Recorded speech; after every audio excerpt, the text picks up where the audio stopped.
আসসালামু আলাইকুম। সুপ্রিয় চাকরি প্রত্যাশী ভাই বোনেরা, যে যেখান থেকে আজকে আমাদের এই খাদ্য অধিদপ্তরের নিয়োগ প্রস্তুতি সংক্রান্ত সাজেশনমূলক ভিডিওতে অংশগ্রহণ করছেন, সবাইকে অনেক শুভেচ্ছা জানিয়ে শুরু করছি আমাদের আজকের গুরুত্বপূর্ণ ভিডিওটি। আপনারা গতকাল জেনেছেন আমাদের প্রতিদিন এখন 100টি গুরুত্বপূর্ণ প্রশ্ন সম্বলিত সাজেশনমূলক ভিডিও প্রতিদিন আপলোড করা হবে বিভিন্ন টপিকস থেকে।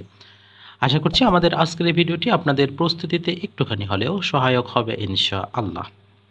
শুরু করছি আমাদের আজকের গুরুত্বপূর্ণ সাজেশনমূলক ভিডিওটি। বাংলাদেশ গণপ্রজাতন্ত্রের ঘোষণা ছিল কত তারিখে? বাংলাদেশের গণপ্রজাতন্ত্রের ঘোষণা ছিল 17 এপ্রিল 1971 সাল। গণপ্রজাতন্ত্রী বাংলাদেশের সংবিধান প্রবর্তিত হয় কবে? সংবিধান প্রবর্তিত হয় 16 ডিসেম্বর 1972। বিখ্যাত সাধক শাহ সুলতান বুলকির মাজার কোথায় অবস্থিত? মাজারটি অবস্থিত বগুড়ার মহাস্থানগড়ে। বাংলাদেশের লোকশিল্প জাদুঘর কোথায় অবস্থিত? লোকশিল্প জাদুঘর অবস্থিত সোনারগাঁওয়ে।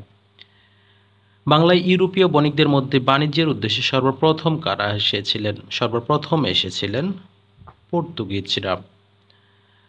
বাংলা নববর্ষ পহেলা বৈশাখ চালু করেছিলেন কে? পহেলা বৈশাখ চালু করেছিলেন সম্রাট আকবর। পাহাড়পুরের বৌদ্ধ বিহারটি কী নামে পরিচিত ছিল? এই বিহারটি পরিচিত সম্পুর বিহার নামে। ঢাকা বিশ্ববিদ্যালয় কত সালে প্রতিষ্ঠিত হয়েছিল? ঢাকা বিশ্ববিদ্যালয় প্রতিষ্ঠিত হয়েছিল 1921 সালে। ঢাকার বিখ্যাত তারা মসজিদ, এই তারা মসজিদটি কে নির্মাণ করেছিলেন? তারা মসজিদটি নির্মাণ করেছিলেন মির্জা আহমেদ জান। পাখি ছাড়া বলাকা ও দোয়েল নামে পরিচিত কি? পাখি ছাড়া বলাকা ও দোয়েল হচ্ছে দুটি উন্নত জাতের শস্য, যেটি হচ্ছে গম। অগ্নিশ্বর, কানাইবাসী, মোহনবাসী এবং বিট জবা এটি কোন ধরনের ফল? এটি কলা জাতীয় ফল বা কলা জাতীয় ফলের নাম। বাংলায় চিরস্থায়ী বন্দোবস্ত প্রথা প্রবর্তন করা হয় কত সালে? এটি প্রবর্তন করা হয় 1793 সালে। কোন মুঘল সম্রাট বাংলার নাম দেন জান্নাতাবাদ? সম্রাট হুমায়ুন। উপমহাদেশীয়দের মধ্যে ঢাকা বিশ্ববিদ্যালয়ের প্রথম ভাইস চ্যান্সেলর কে ছিলেন? প্রথম ভাইস চ্যান্সেলর ছিলেন স্যার এ.এফ. রহমান। 1988 সালের সিউল অলিম্পিকে বাংলাদেশের কোন ভাস্করের শিল্পকর্ম প্রদর্শনীতে স্থান পেয়েছিল? প্রদর্শনীতে স্থান পেয়েছিল হামিদুজ্জামান খান এর ভাস্কর্য। বাংলা একাডেমি এর মূল ভবনের নাম কি? এর মূল ভবনের নাম হচ্ছে বর্ধমান হাউজ। পদ্মা নদীর মাঝি চলচ্চিত্রের পরিচালক কে? পদ্মা নদীর মাঝি, এখানে চলচ্চিত্র কথাটি কিন্তু উল্লেখ রয়েছে, বিষয়টা আমাদের জানতে হবে। সঠিক উত্তরটি হবে গৌতম ঘোষ। সেন্ট মার্টিন দ্বীপের অন্য নাম কি? সেন্ট মার্টিন দ্বীপের অন্য নাম হচ্ছে নারিকেল জিঞ্জিরা। বাংলাদেশের আইনে এসিড নিক্ষেপকারী সর্বোচ্চ শাস্তি কি? সর্বোচ্চ শাস্তি হচ্ছে মৃত্যুদণ্ড বা যাবজ্জীবন। লেট দেয়ার বি লাইট কার বিখ্যাত চলচ্চিত্র? সঠিক উত্তর হবে জহির রায়হান। ইন্দোনেশিয়া ব্যতীত কোন দেশে মুসলমানের সংখ্যা সর্বাধিক? পাকিস্তান। মার্কিন যুক্তরাষ্ট্রের প্রথম প্রেসিডেন্ট কে ছিলেন? মার্কিন যুক্তরাষ্ট্রের প্রথম প্রেসিডেন্ট কে ছিলেন? এটি আপনাদের জন্য না থেকে যায়, এটা হচ্ছে সঠিক উত্তর জর্জ ওয়াশিংটন। ঢাকা বিশ্ববিদ্যালয় প্রতিষ্ঠার জন্য যে কমিশন গঠিত করা হয়েছিল সে কমিশনের নাম কি ছিল? ঢাকা বিশ্ববিদ্যালয় গঠন করার জন্য যে কমিশন করা ছিল সেটি হলো নাথান কমিশন। বাংলাদেশে বিদেশি বিনিয়োগের পরিমাণ সবচেয়ে বেশি কোন দেশের? বাংলাদেশের সবচেয়ে বেশি বিনিয়োগ করে যুক্তরাষ্ট্র। ঢাকা সর্বপ্রথম বাংলার রাজধানী হয় কত সালে বা কত খ্রিস্টাব্দে? এর সঠিক উত্তরটি হবে, এখানে ঢাকা সর্বপ্রথম বাংলার রাজধানী স্থাপিত হয় 1610 সালে। পূর্বাশা দ্বীপের অপর নাম কি? পূর্বাশা দ্বীপের অপর নাম হলো দক্ষিণ তালপট্টি দ্বীপ। আরব রাষ্ট্রগুলোর মধ্যে বাংলাদেশকে প্রথম স্বীকৃতি দেয় কে? প্রথম স্বীকৃতি দেয় ইরাক। পিএলও এর সদর দপ্তর কোথায়? PLO এর সদর দপ্তর হলো রামাল্লাহ অর্থাৎ ফিলিস্তিন। জাতিসংঘের প্রথম মহাসচিব কে ছিলেন?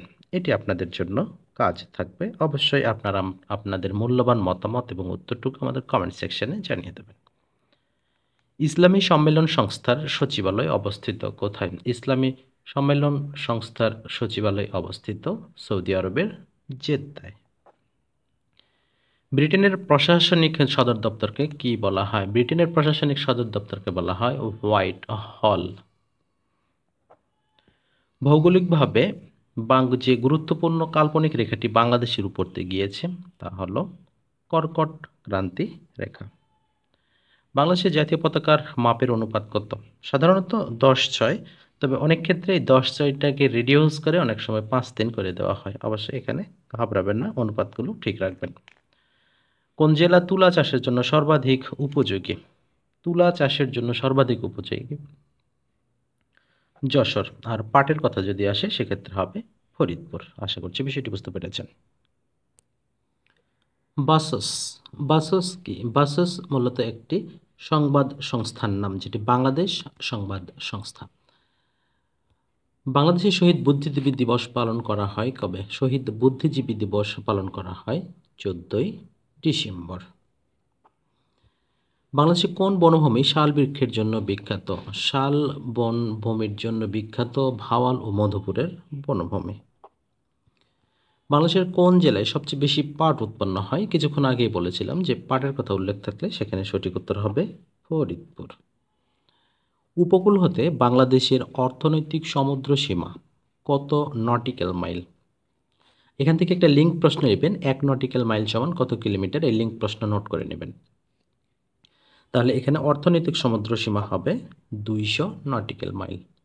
মহাস্থানগড় কোন নদীর তীরে অবস্থিত? এটি বগুড়ায় করতোয়া নদীর তীরে অবস্থিত মহাস্থানগড়। প্রাচীন চন্দ্রদ্বীপের বর্তমান নাম কি? প্রাচীন চন্দ্রদ্বীপের বর্তমান নাম বরিশাল। আন্তর্জাতিক আণবিক সংস্থা IAEA এর সদর দপ্তর কোথায়? সদর দপ্তর হলো ভিয়েনা। জাপানের পার্লামেন্টের নাম কি? সঠিক উত্তরটি হবে ডায়েট। আমেরিকাকে এশিয়া থেকে পৃথক করেছে কোন প্রণালী? আমেরিকাকে এশিয়া থেকে পৃথক করেছে বেরিং প্রণালী। আন্তর্জাতিক পরিবেশ দিবস পালন করা হয় কত তারিখে? আন্তর্জাতিক পরিবেশ দিবস পালন করা হয় 5 জুন। জাতিসংঘ দিবস পালন করা হয় কবে? জাতিসংঘ দিবস পালন করা হয় 24 অক্টোবর। বাংলাদেশের বৃহত্তম হাওর কোনটি? বাংলাদেশে সর্বাধিক বৃহত্তম হাওর বলা হয় হাকালুকি হাওর। গম্ভীরা বাংলাদেশের কোন অঞ্চলের গান বা সঙ্গীত অথবা লোকসঙ্গীত যেটি বলি না কেন? গম্ভীরা এটি বৃহত্তর রাজশাহী ও চাঁপাইনবাবগঞ্জ এলাকার একটি সঙ্গীত। যেহেতু অপশানে চাঁপাই নেই সেহেতু হবে রাজশাহী। কোন শাসকের সময় থেকে সমগ্র বাংলা ভাষাভাষী অঞ্চল পরিচিত হয়ে ওঠে বাঙালা নামে? সঠিক উত্তরটি হবে শামসুদ্দিন ইলিয়াস শাহ। বাংলাদেশের উন্নত মানের কয়লার সন্ধান পাওয়া গেছে কোথায়? সম্প্রতি জয়পুরহাট জেলার জামালগঞ্জে এই উন্নত মানের কয়লার সন্ধান পাওয়া গেছে। আর এই জামালগঞ্জ থেকে অল্প কিছু দূরেই আমার জন্মস্থান। এখানে যারা প্রাণ দিয়েছে রমনার ঊর্ধ্বমুখী কৃষ্ণচূড়ার নিচে, সেখানে আমি কাঁদতে আসিনি, ফাঁসির দাবি নিয়ে এসেছি। এর রচয়িতা ছিলেন মাহবুবুল আলম চৌধুরী। ট্রাফালগার স্কোয়ার কোথায় অবস্থিত? এটি সেন্ট্রাল লন্ডনে অবস্থিত। মিশর সুয়েজ খাল জাতীয়করণ করেছিল কত সালে? এটি 1956 সালে জাতীয়করণ করা হয়। শহরের রাস্তায় ট্রাফিক পুলিশ সাধারণত সাদা ছাতা ও সাদা জামা ব্যবহার করেন, এর কারণ কি? এর কারণ হলো তাপ বিকিরণ থেকে বাঁচার জন্য। ইউরোপীয় বণিকদের মধ্যে বাণিজ্যের উদ্দেশ্যে সর্বপ্রথম বাংলায় এসেছিল। এখানে বাংলাদেশ কথাটা হবে না, বাংলাই হবে, এটি হবে পর্তুগিজরা। এবং বাংলায় নববর্ষ চালু করে কে? নববর্ষ চালু করেন সম্রাট আকবর। বাংলার রাজধানী ঢাকা থেকে মুর্শিদাবাদ স্থানান্তর করেন কে? এটা আপনারা যদি টেকনিক্যালি মনে রাখেন মুর্শিদাবাদ, তাহলে মুর্শিদাবাদ থেকে মুর্শিদ মনে রাখবেন নবাব মুর্শিদ কুলি খান। বাংলাদেশের মুক্তিযুদ্ধের সময় সর্বপ্রথম কোন এলাকা মুক্ত হয়? সর্বপ্রথম কোন এলাকা মুক্ত হয়? এখানে হচ্ছে ২ টা জায়গা রয়েছে, একটা সিলেট এবং একটা যশোর। তাহলে ২ টার যেকোনো একটা অপশনে থাকলে সেটি সঠিক উত্তর হবে। যেহেতু আমাদের দুটোই একসঙ্গে রয়েছে, এটি হবে সঠিক উত্তর। বাংলাদেশকে স্বীকৃতিদানকারী দেশ কোনটি? এখানে দ্বিতীয় দেশের কথা বলা আছে। দ্বিতীয় দেশের কথা উল্লেখ থাকলে অবশ্যই সেটা হবে প্রতিবেশী দেশ ভারত।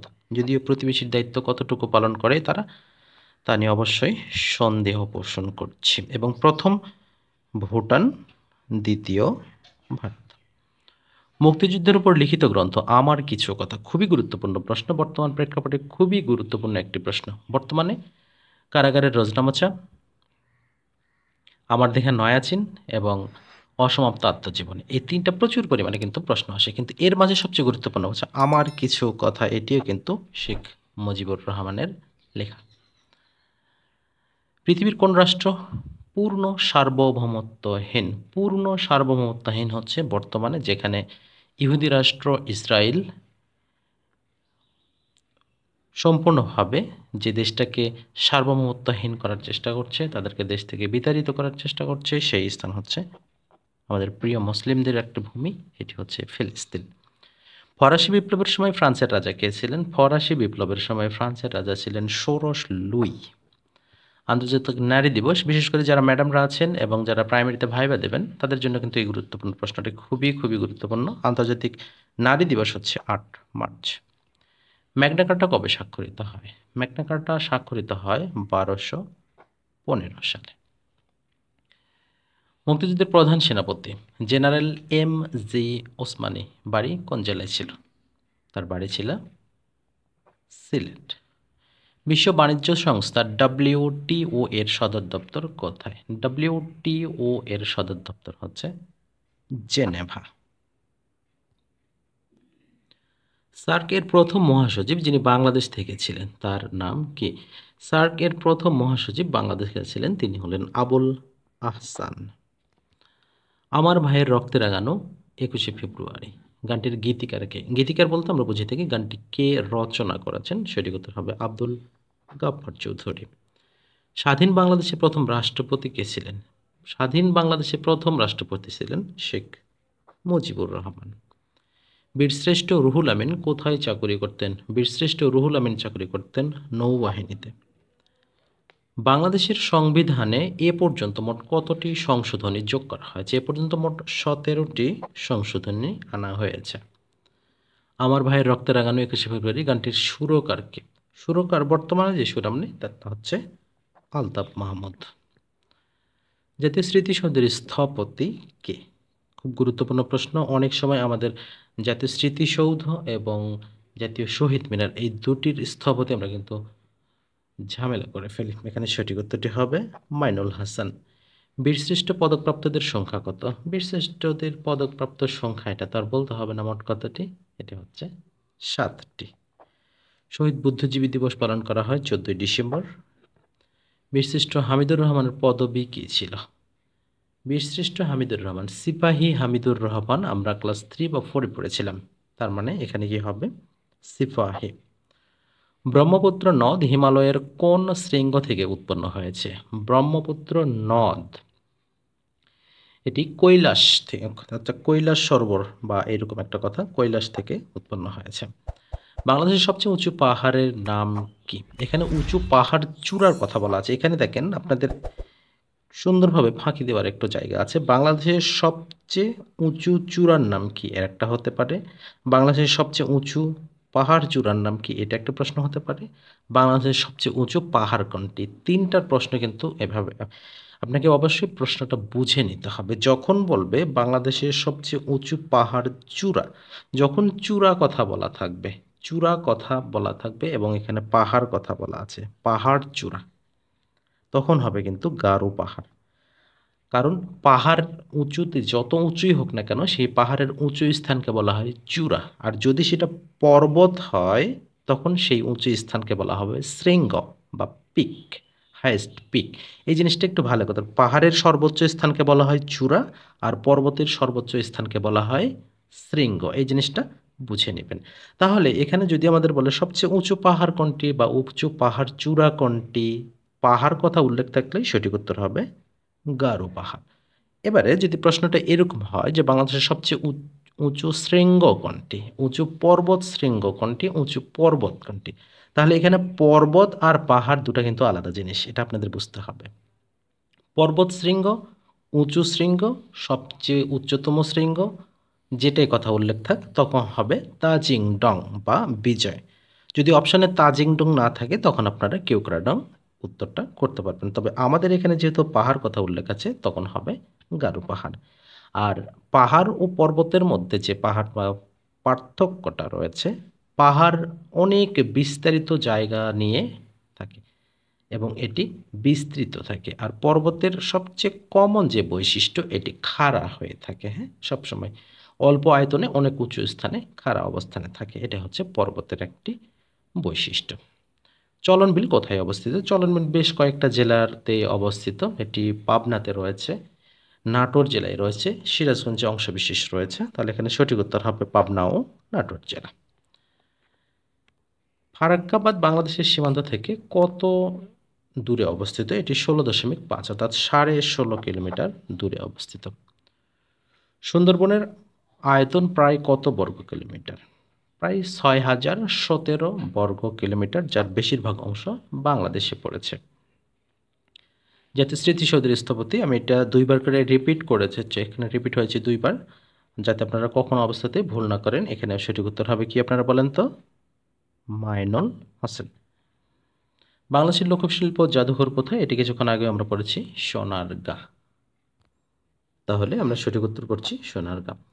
কোন দেশ জাতিসংঘের স্থায়ী সদস্য নয়? এখানে জাতিসংঘের স্থায়ী সদস্য যুক্তরাষ্ট্র, যুক্তরাজ্য এবং রাশিয়া, তার মানে কানাডা স্থায়ী সদস্য নয়। পদ্মা সেতুর দৈর্ঘ্য কতটুকু? পদ্মা সেতুর দৈর্ঘ্য 6.15 এবং প্রস্থ 18.10। এই দুটো জিনিস কিন্তু খুবই গুরুত্বপূর্ণ একটি প্রশ্ন। বাংলাদেশের চা বোর্ড অবস্থিত কোথায়? আচ্ছা, চা বোর্ড অবস্থিত চট্টগ্রামে। এই জিনিসটা খুবই ভুল হয়ে যায় আমাদের, খুব সহজেই ভুল হওয়ার মতো একটা জিনিস যে বাংলাদেশের চা বোর্ড কোথায় অবস্থিত। আমরা কিন্তু সহজেই শ্রীমঙ্গল দিয়ে থাকি, এখানে চা বোর্ডটা অবস্থিত চট্টগ্রামে। বাংলাদেশে কোথায় সর্বোচ্চ বৃষ্টিপাত হয়? তাহলে যেখানে সবচেয়ে বেশি ঠান্ডা অবস্থান থাকে সেখানে তো সর্বোচ্চ বৃষ্টিপাত হওয়ার সম্ভাবনা বেশি, এটা হচ্ছে সিলেটের লালাখান।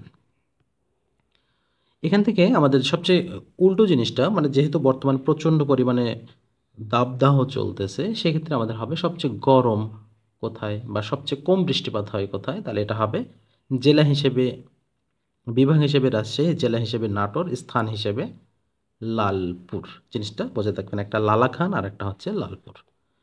চরমপত্র খ্যাত ব্যক্তিত্বকে, চরমপত্র কে পাঠ করতেন? চরমপত্র উপস্থাপক কে ছিলেন? একই ধরনের প্রশ্ন, এখানে সঠিক উত্তর হবে M.R. আখতার মুকুল। বাংলাদেশের বৃহত্তম নৃগোষ্ঠী কোনটি? বাংলাদেশের বৃহত্তম নৃগোষ্ঠী, উপজাতি, আদিবাসী, যেটাই বলি না কেন এটি হবে চাকমা।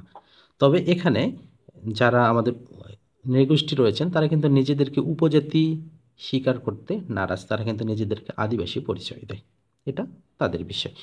71-এর চিঠি, 71-এর চিঠি এটি কি? এটি হলো একটি মুক্তিযোদ্ধাদের কি বিষয়, পত্র সংক্রান্ত নাকি অন্য কোনো বিষয়? এটি মুক্তিযোদ্ধাদের পত্র সংক্রান্ত একটি সংকলন। 76-এর মন্বন্তর নামক ভয়াবহ দুর্ভিক্ষ কত সালে ঘটেছিল? এটি কিন্তু আমি কিছুদিন আগে আমাদের যে কমেন্ট্রি পেজ থাকে, যে পোস্ট করা হয়, সেখানে কিন্তু আমি কন্টিনিউয়াসলি অনেক গুরুত্বপূর্ণ প্রশ্নগুলি দিয়ে থাকি, সেগুলো আপনারা দয়া করে ফলো করবেন। 76-এর মন্বন্তর ভয়াবহ দুর্ভিক্ষ কত সালে ঘটে? এখানে আমাদের সর্বপ্রথম যে জিনিসটা খেয়াল করতে, আমাদের বাংলা উল্লেখ আছে নাকি ইংরেজি উল্লেখ আছে? যখন বাংলা উল্লেখ থাকবে বাংলা ধরে করতে হবে, যখন ইংরেজি উল্লেখ থাকবে অবশ্যই ইংরেজি। তাহলে এখানে বাংলা তো 1700 না, বাংলার হিসাব আসলে 1100 হিসাব আসবে, তার মানে 1176। জমি থেকে খাজনা আদায়, এটি আল্লাহর আইনের পরিপন্থী, এটি কার ঘোষণা ছিল? এটি দুদু মিয়ার ঘোষণা ছিল। বীরশ্রেষ্ঠ হামিদুর রহমানের পদবী ছিল সিপাহী। যমুনা নদী পতিত হয়েছে কোথায়? পদ্মায়। গ্লাসনস্ত নীতি এর অর্থ কি? খুবই গুরুত্বপূর্ণ প্রশ্ন। গ্লাসনস্ত নীতি এর অর্থ হচ্ছে খোলামেলা আলোচনা। কোনটি বিশ্ব ব্যাংকের অঙ্গ প্রতিষ্ঠান নয়, অর্থাৎ বিশ্ব ব্যাংকের সাথে সংযুক্ত নয় কে? IBRD, IDA, IPIC, এই তিনটি কিন্তু বিশ্ব ব্যাংকের সাথে যুক্ত 9 কোনটি? তাহলে ইন্টারন্যাশনাল মনিটারি ফান্ড। বাংলাদেশের সংবিধান সর্বপ্রথম কোন তারিখে গণপরিষদে উত্থাপিত হয়? সর্বপ্রথম গণপরিষদে উত্থাপিত হয়, এটি কি আপনাদের জন্য কাজ দেব? আচ্ছা, বলে দিচ্ছি, এটি হচ্ছে 12 অক্টোবর 1972। সুপ্রিয় শিক্ষার্থী, আপনারা যে যেখান থেকে আমাদের আজকের এই খাদ্য অধিদপ্তর নিয়োগ প্রস্তুতি 2024 এর সাজেশনমূলক ভিডিওতে অংশগ্রহণ করলেন, সবাইকে অসংখ্য ধন্যবাদ জানিয়ে আজকের মতো এখানে বিদায় নিচ্ছি। আমাদের প্রতিদিনের আয়োজনে অবশ্যই আপনারা আমাদের সাথে যুক্ত থাকবেন, আর আপনাদের জন্য স্পেশাল কিছু সাজেশন তৈরি করা হয়েছে পিডিএফ শিট আকারে। আপনারা চাইলে আমাদের ডেসক্রিপশন এবং কমেন্ট সেকশনে দেওয়া নিয়মের মাধ্যমে আপনারা কিন্তু খুব সহজেই তা সংগ্রহ করতে পারবেন। সুপ্রিয় বন্ধুরা, দেখা হচ্ছে আগামীকাল আরও একটা নতুন ভিডিওতে। সে পর্যন্ত আল্লাহ পাক আপনাদের সবাইকে অনেক ভালো রাখুন, সুস্থ রাখুন, সেই শুভকামনায় আজকের মতো বিদায় নিচ্ছি। আল্লাহ হাফেজ।